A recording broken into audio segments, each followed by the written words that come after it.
A continuación, la siguiente plática estará a cargo del Dr. Javier Neira, médico internista egresado del Hospital Henry Ford en Detroit, Estados Unidos, nefrólogo egresado de la Universidad de Texas Southwestern Medical Center, Dallas, Fellow Research in Clinical and Translational Science, Universidad de Texas Southwestern Medical Center, Dallas, director de nefrología crítica y profesor de nefrología de la Universidad de Kentucky, miembro del American Board de Medicina Interna y Nefrología. Muchas gracias, doctor Neira. Bueno, muchas gracias por la invitación a mis colegas en México. Mi nombre es Javier Neira, yo estoy en la Universidad de Kentucky y este primer tema que voy a presentar es relacionado al manejo del paciente post enfermedad renal aguda. ¿Qué pacientes debemos seguir? ¿Cómo debemos seguirlos? Y dónde los debemos seguir?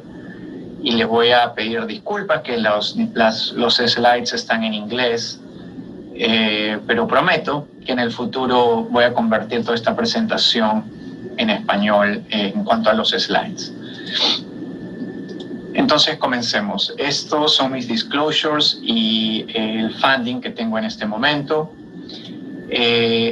La presentación, primero vamos a hablar de lo que es enfermedad renal aguda y qué herramientas tenemos de clasificación de riesgo. Luego vamos a hablar de lo que es la recuperación luego de la enfermedad renal aguda y cómo podemos evaluar el recovery. Y finalmente el manejo de pacientes que sobreviven a una insuficiencia renal aguda. Qué pacientes seguir, cómo seguirlos y dónde. Entonces comenzamos con lo que es herramientas para clasificar el riesgo en enfermedad renal aguda.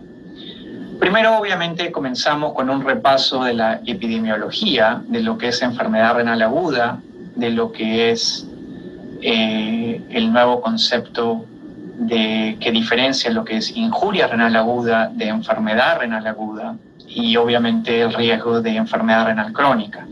Entonces la injuria renal aguda, la IRA, es bastante frecuente en pacientes en el hospital, alrededor de 20% de los pacientes.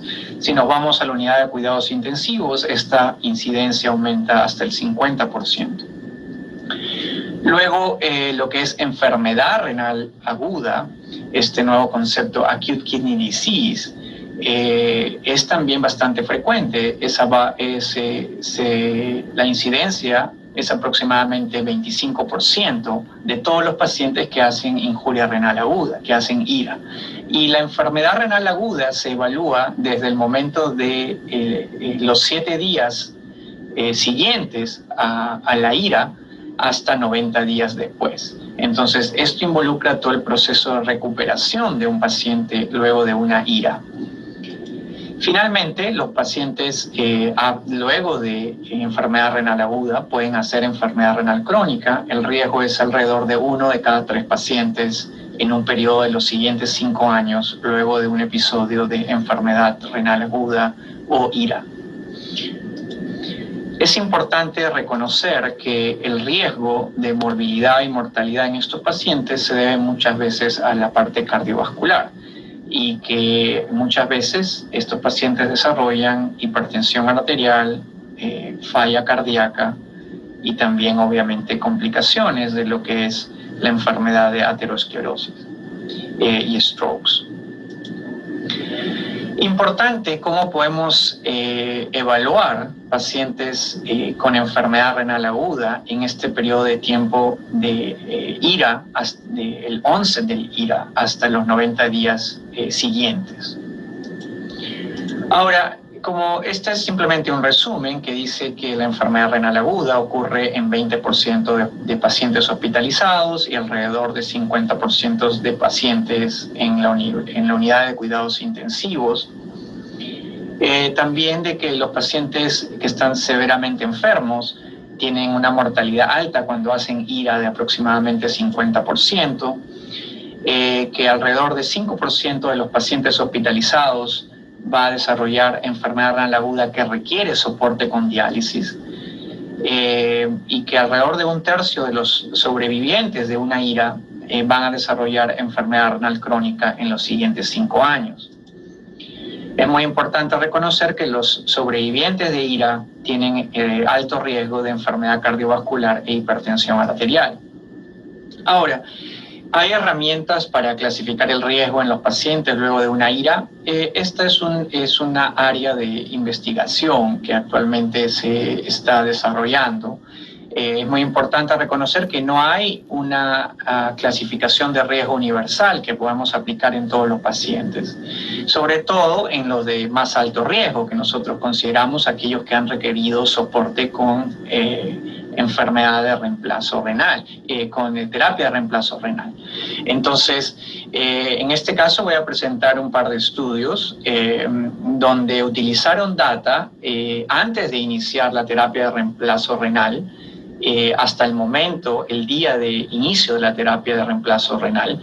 Y como ustedes van a ver, la performance de estos modelos no fue muy buena. Por ejemplo, en este modelo, presentado por Lee y colegas, variables que fueron importantes para predecir el riesgo de recovery, de mortalidad, fueron la edad, enfermedad renal crónica, el GFR antes de la admisión, usando la fórmula EPI, y la hemoglobina antes de la admisión también. Entonces, muy importante reconocer el riesgo de anemia, enfermedad renal crónica basal y obviamente una comorbilidad muy importante para estos pacientes, que es la enfermedad hepática y la edad.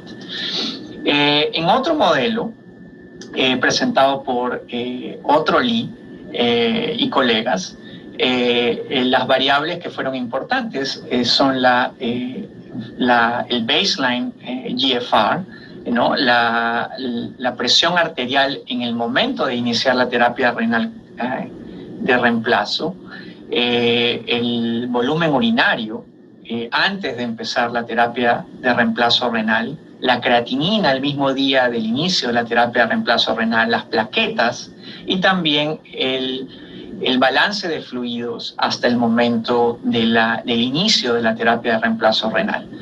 Estas fueron variables que fueron importantes en diferentes modelos de clasificación, pero como ustedes ven acá, la performance de los modelos fue bastante subóptima, ¿no? Porque cuando hablamos de performance a través de un C-index o de un AUC, estamos buscando una performance que sea cercana a 1. Obviamente 1 es un modelo que no existe, es un modelo perfecto, pero queremos modelos que nos arrojen una performance de 0.75 para arriba, ¿no? Lo que significa que pueden clasificar los pacientes de alto riesgo que van a hacer el outcome y los pacientes de bajo riesgo que no van a hacer el outcome, en este caso recuperación de la función renal luego de haber requerido terapia de reemplazo renal. Entonces, la solución probablemente es no esperar resultados muy óptimos con parámetros estáticos, pero crear modelos con parámetros dinámicos que involucren la trayectoria de la presión arterial, del volumen urinario, del fluid balance, todas estas variables que son importantes durante el trayecto del paciente en el hospital, en la unidad de cuidados intensivos y también durante la propia terapia de reemplazo renal agudo.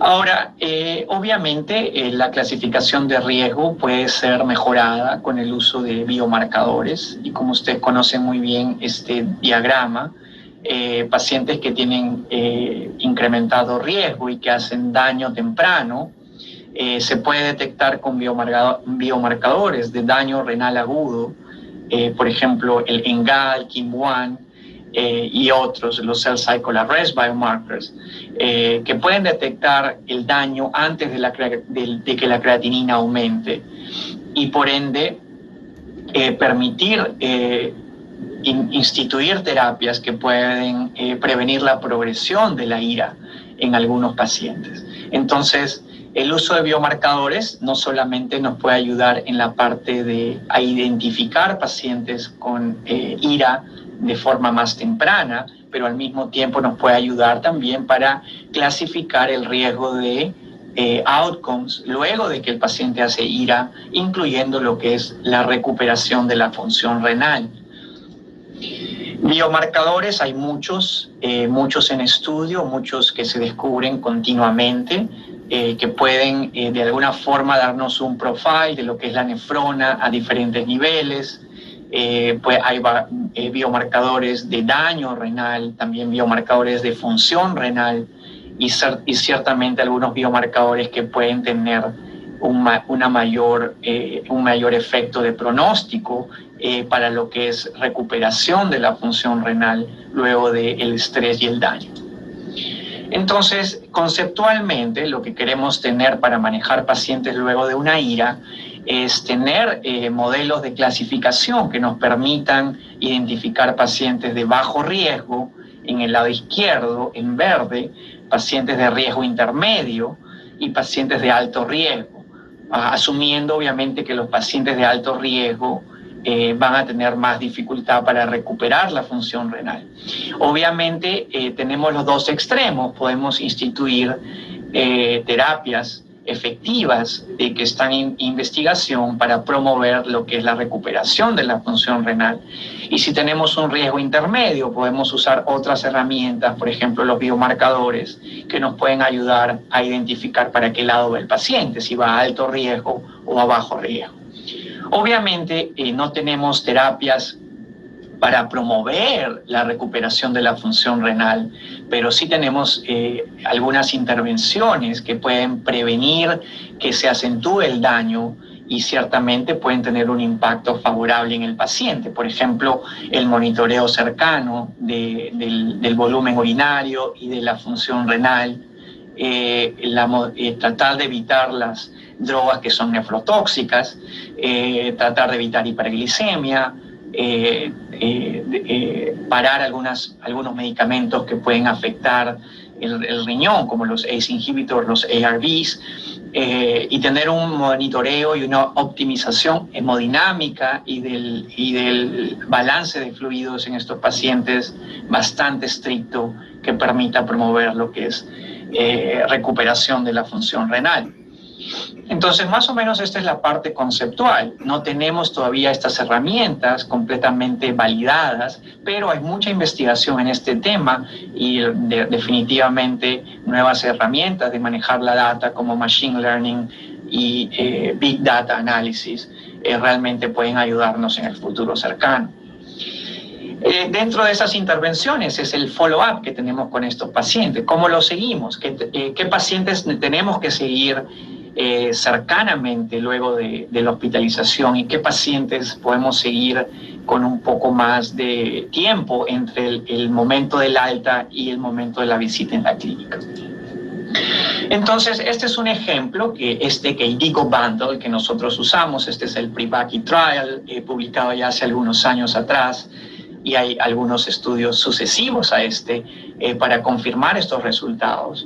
Demuestran que en pacientes de alto riesgo que recibieron una cirugía cardíaca y que tuvieron biomarcadores positivos, en este caso el Cell Cycle Arrest positivo, estos pacientes definitivamente cuando fueron randomizados al KDIGO Bundle por un equipo especializado en monitoreo y intervención para mejorar la función renal versus el equipo estándar, se demostró que la incidencia de AKI postoperatoria puede disminuir significativamente del 71% al 55%, aplicando el KDIGO Bundle de una forma adecuada en cuanto a tiempo de aplicación y a los parámetros que se monitorizaron y las complicaciones que se evitaron, como por ejemplo hiperglicemia.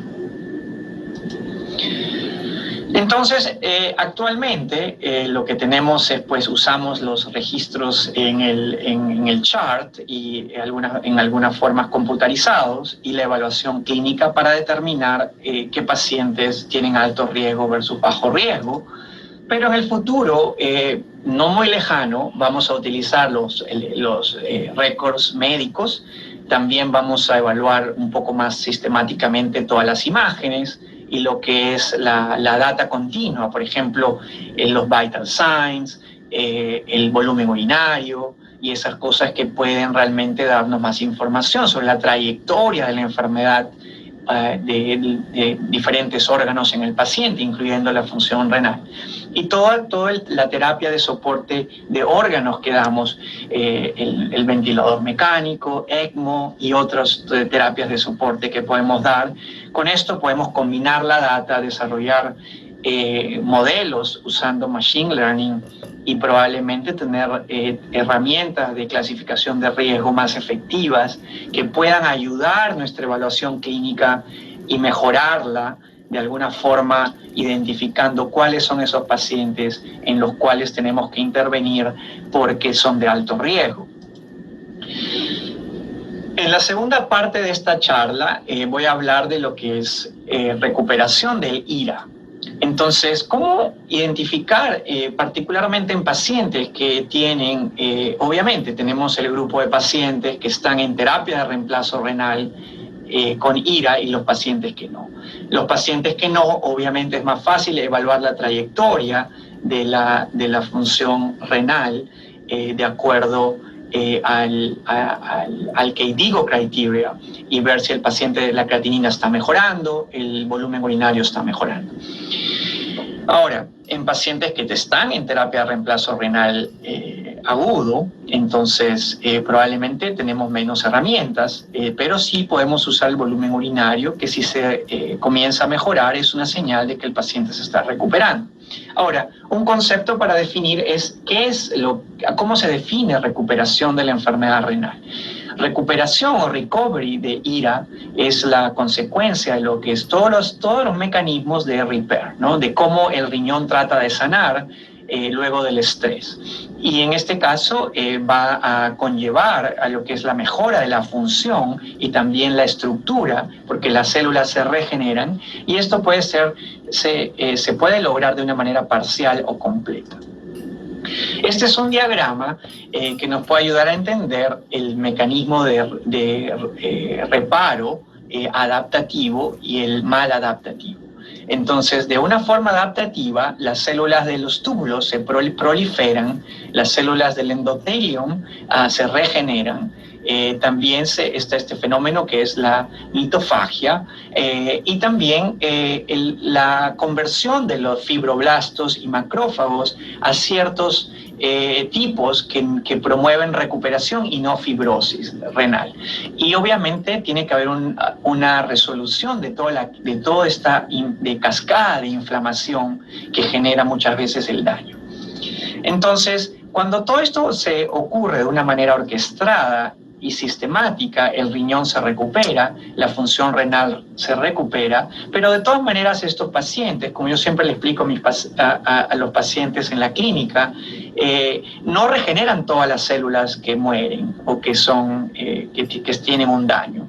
Entonces siempre hay, como en toda guerra, pérdida de algunos soldados, así se gane la guerra. Entonces estos pacientes todavía pueden tener un riesgo incrementado de hacer IRA recurrente.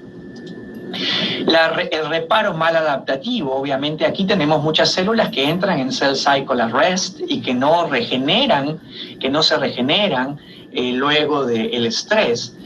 Tenemos también que se activan algunos pathways de desarrollo innato que son aberrantes, que no se deberían activar.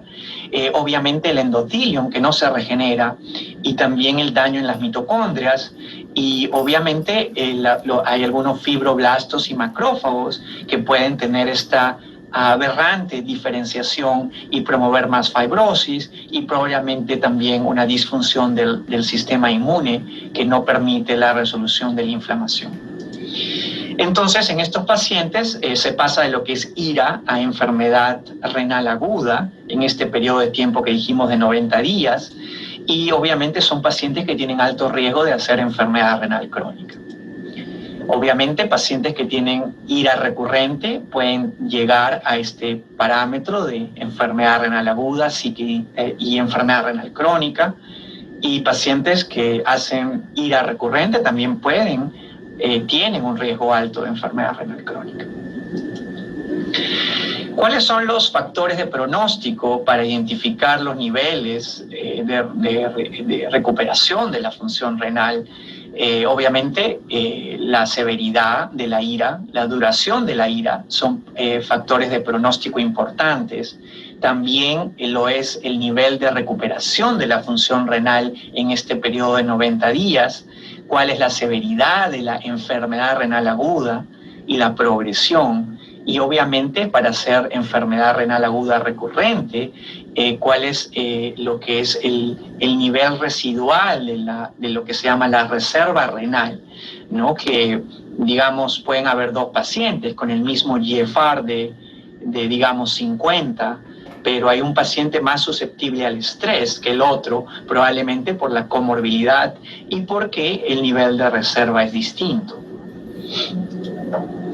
Este es un interesante diagrama que hizo Ben Humphries hace algunos años, en el cual hay un cierto fenotipo de pacientes que hacen enfermedad renal aguda recurrente, con hipertensión, microalbuminuria, hiperfiltración, disfunción tubular que se puede detectar con ciertos biomarcadores y obviamente un decremento de lo que es la reserva renal que estábamos conversando. Y pacientes que hacen enfermedad renal aguda progresiva, que no se recuperan y que hacen enfermedad renal crónica luego de la ira, son pacientes que usualmente, si nosotros los biopsiamos, vamos a ver cortical necrosis, los riñones pequeños y obviamente mucha fibrosis a nivel del tejido renal. Obviamente, pacientes que tienen riesgo de enfermedad renal aguda recurrente y pacientes que tienen riesgo de hacer enfermedad renal crónica, hacer una progresión de la enfermedad renal aguda y saltar a la enfermedad renal crónica, son pacientes que deberíamos seguir con cierto detenimiento en las clínicas luego de la ira. Como sabemos, la recuperación de la enfermedad renal tiene es muy heterogénea. Hay pacientes que se recuperan completamente, pacientes que hacen enfermedad renal crónica luego de la ira, pacientes que tenían enfermedad renal crónica y esta progresa luego de la ira, y pacientes que se convierten en dependientes de diálisis. Oportunidad obviamente para el follow-up en la clínica luego de la ira. Este es un estudio que hizo nuestro grupo en el cual pacientes con septic AKI, nosotros evaluamos la creatinina en los 90 días sucesivos al discharge y en referencia a la creatinina basal, y nos dimos cuenta que había una relación dosis dependiente cuando la creatinina en estos 90 días está por encima de la basal más de 1.5 veces.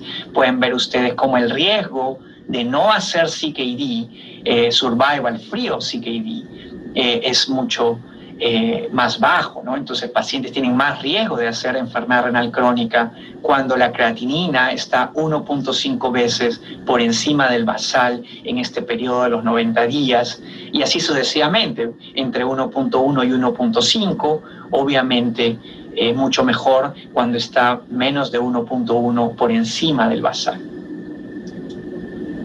En otras palabras, si la creatinina está 50% por encima del basal, hay un 70% de incremento en riesgo de hacer enfermedad renal crónica en los siguientes 40 meses en estos pacientes que tuvieron septic AKI. Oportunidad para una clínica de ira luego del alta.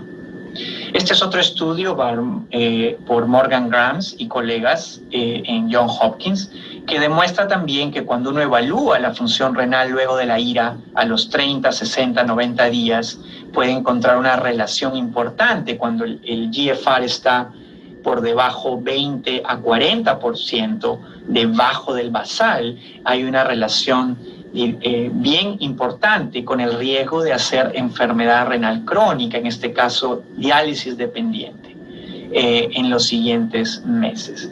Y obviamente es a más por debajo del basal, más incrementa en este caso el hazard ratio de hacer ESRD. Finalmente, en los últimos minutos, vamos a tratar de responder, aunque es importante reconocer que no hay mucha evidencia en cuanto a qué paciente seguir, dónde seguirlos, cómo seguirlos, pero algunas ideas acá de acuerdo a lo que se ha ido demostrando con alguna evidencia. Pacientes, por ejemplo, con KDIGO Severity Score más de 2, ¿no? El estadio de KDIGO IRA más de 2 o más, deberían ser seguidos de una forma más sistemática luego de la IRA. También puede ser pacientes que tienen la creatinina todavía 50% por encima del basal, y les mostré este estudio de nuestro grupo que es soporte de esta evidencia. También pacientes que tienen enfermedad renal crónica basal, es importante, moderada, por ejemplo el GFR menos de 45, ¿no? Lo que se llama enfermedad renal crónica estadio 3B. Pacientes con historia de enfermedad renal aguda recurrente, pacientes con comorbilidades importantes como enfermedad cardíaca crónica, enfermedad de hígado, enfermedades autoinmunes, pacientes, por ejemplo, que están recibiendo quimioterapia activamente. Los pacientes, obviamente, que son referidos por los primary care providers, por lo que se conoce como un community acquired AKI, no necesariamente que se han dischargeado del hospital, pero que han hecho la IRA de forma ambulatoria, y también pacientes que están recibiendo diálisis por IRA y se recuperan, se vuelven independientes de la diálisis, pero hay que monitorizar su nivel de recuperación y qué tanto pueden estar sin diálisis sucesivamente. Ahora, es importante, esto es directamente para lo que es Estados Unidos, que desde el año 2017 en los Estados Unidos los pacientes que tienen IRA y requieren diálisis se pueden dializar de una forma ambulatoria, algo que antes del 2017 no se podía hacer. Entonces, una población importante que crece en esta parte de Norteamérica. Muy importante también reconocer que si bien en pacientes que tienen enfermedad renal aguda que requiere diálisis, la mortalidad es alta, aquellos pacientes que sobreviven todavía tienen buenas chances de recuperarse en los siguientes 90 días y usualmente esta recuperación, esta chance es más alta en los primeros 30 y va cayendo en los 30 a 60 y finalmente en los 60 a 90 sucesivamente. Esta es data de nuestro centro, en el cual nosotros, en estos 84 pacientes que tenían enfermedad renal aguda requiriendo diálisis, demostramos que casi un 40% se recupera y se vuelve independiente de la diálisis, incluso luego del alta. Estos son solo pacientes que fueron dados de alta en diálisis para manejo de IRA. Entonces la recuperación es probable. Obviamente también hay un buen grupo de pacientes que hacen lo que es ESRD, 41%, y hay otros pacientes también que murieron durante estos 90 días luego del alta. Es muy importante en estos pacientes identificar herramientas para el manejo y sobre todo para promover lo que es recovery durante el periodo de diálisis de forma ambulatoria. La otra pregunta es cómo podemos tener lo que son clínicas que son guiadas por nefrólogos, o también podemos instituir estas terapias, sobre todo en países en desarrollo, como a través de los primary care providers, ¿no? Entonces podemos crear clínicas especializadas para manejo de pacientes luego del alta. También podemos crear específicamente IRA, clínicas que sean especializadas en post-manejo de IRA. Y también podemos hacer ciertos bundles con lo que son clínicas para el manejo de los pacientes críticamente enfermos que sobreviven, en colaboración con los intensivistas y muchas veces otros especialistas. Entonces, los modelos todavía tienen que desarrollarse, y lo más importante es que los pacientes de alto riesgo sean evaluados muy cercano al alta y se puede identificar riesgos que puedan prevenir la rehospitalización, puedan prevenir insultos sucesivos, que puedan promover lo que es la recurrencia de la IRA. Finalmente, ¿cuándo? Esto todavía tiene que investigarse un poco más, pero lo que se recomienda es que pacientes de alto riesgo sean evaluados en las primeras 2 semanas luego del alta, si es posible la primera semana, y pacientes de riesgo moderado probablemente en los siguientes 4 semanas luego del alta. Pacientes de bajo riesgo pueden seguirse de manera ambulatoria dentro del estándar a través de lo que son los primary care providers. La segunda visita probablemente en los siguientes 3 meses y un total de visitas probablemente de 2 a 6 en el año siguiente al alta. Nosotros tenemos una clínica luego del alta para manejo de IRA en la Universidad de Kentucky. Hemos publicado algunos reportes sobre estos pacientes, en este caso 100 pacientes que fueron seguidos en la clínica, donde nosotros reportamos el modelo, que es un modelo multidisciplinario, con una enfermera, farmacéutica y providers, nefrólogos o nefrólogos practitioners. Y nosotros demostramos con este estudio pequeño que los pacientes, cuando reciben educación sobre IRA de forma intensa en este tipo de clínicas, mejoran del momento que llegan al momento que se van en la clínica, cómo ellos califican su entendimiento de lo que es IRA, los factores de riesgo y qué hacer para prevenir recurrencia. Entonces, esto es importante. Este aumento de su self-reported conocimiento fue constante independientemente del nivel de severidad de IRA en estos pacientes. Y finalmente, este es el modelo, como dije, en las 2-4 semanas luego del alta, la primera visita, luego 3 meses después, 6 meses después, 1 año después. Obviamente hay mucho estudio. Este es un estudio de Sam Silver, que él también hace mucha investigación en pacientes que se recuperan de IRA, y en este caso se hizo un qualitative study entrevistando a los pacientes y sus caregivers, y obviamente la conclusión fue que había muy poco conocimiento sobre lo que es IRA y sobre qué cosas se podría hacer para prevenir complicaciones de IRA. Definitivamente un área que requiere mucha investigación y hay mucho por hacer. Otro estudio que hicimos en nuestra clínica fue el evaluar la exposición a lo que son los ACE inhibitors, los inhibidores ECA y los ARBs.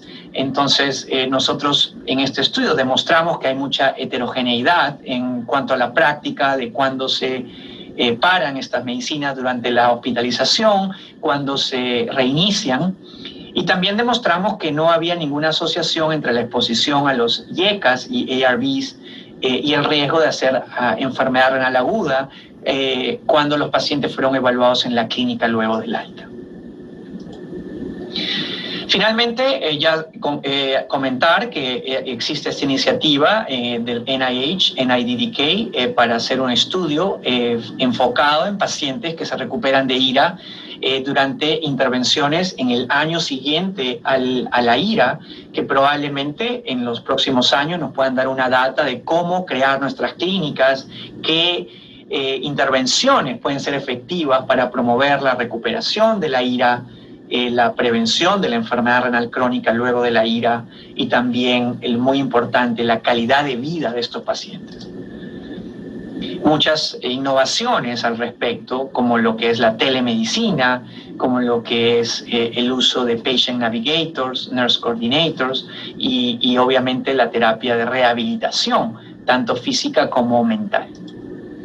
Con esto voy a concluir esta charla diciendo que la IRA es frecuente y estos pacientes ahora sobreviven más que antes y que probablemente necesitamos crear estrategias de manejo ambulatorio luego de la IRA basadas en evidencia, y esa evidencia todavía hay que generar. Es muy importante reconocer que los patrones de recuperación luego de la IRA son muy heterogéneos, pero que hay que reconocer esas claves, sobre todo la clasificación de enfermedad renal aguda post-IRA, para identificar el riesgo de pacientes de hacer ya sea IRA recurrente o enfermedad renal crónica. también que los pacientes que se recuperan luego de la diálisis por IRA son pacientes que son elegibles para estas intervenciones luego del alta de forma ambulatoria, y que estos modelos tienen que seguir desarrollándose y perfeccionándose a medida la evidencia vaya surgiendo. Yo le agradezco mucho a los organizadores de este curso. Espero que hayan encontrado algunas cosas beneficiosas en esta charla. Muchas gracias.